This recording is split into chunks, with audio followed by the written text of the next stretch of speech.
喂，落離合，一腳踩到底，做1、2、1、2，1、2、1、2隻腳，唔係隻手，係啦，嚟喺度推，打右燈轉右，你發定個信號俾人啊嘛，你唔可以咁冇交代喎，你一樣試。喂，呢隻手要識做喎，如果唔係人哋話你小兒麻痹喎，唔係我啊，慢啲就唔係剎車嚇，兩件事嚟噶。撳下喇叭啦，嗰個又唔係你個 friend，加油啦，又開追悼會噶啦，抬起個離合器，喂，呢啲一齊會喐噶啦。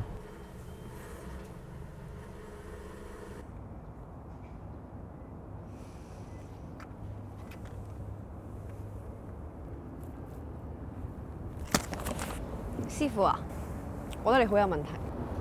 有咩問題啊？我 mark 低咗啲重點，你聽住啦。第一，你成日鬧人，我覺得學習嘅氣氛超差，而學習係唔應該係咁嘅。第二，你勁冇耐性咯，啲嘢我都未做你就鬧定先，我自信心係冇晒㗎。第三，鬧就有用㗎啦咩？我問你一個問題啊，如果鬧就有用嘅話，咁你鬧嚟做咩啊？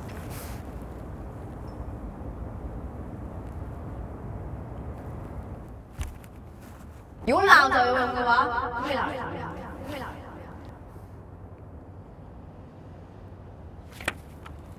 鬧就有用嘅話，咁你鬧嚟做咩？我希望你好好咁樣檢討下你嘅教學態度。上車。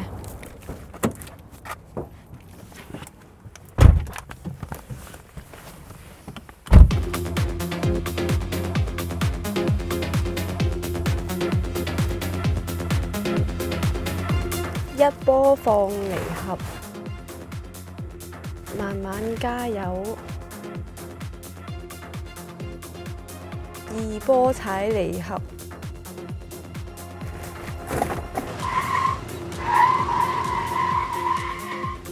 慢慢鬆離合，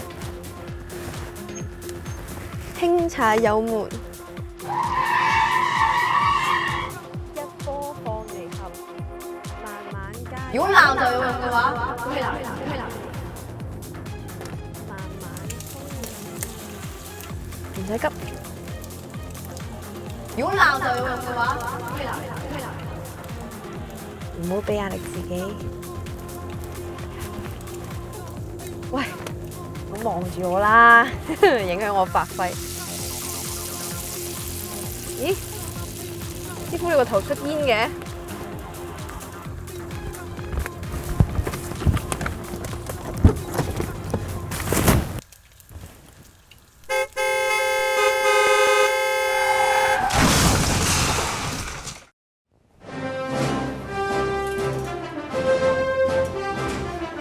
？Hello，喂，呢度係天堂，喺呢個空間已經冇人再需要學嘢，亦都冇人再需要教人嘢，除非你好中意教人嘢啦。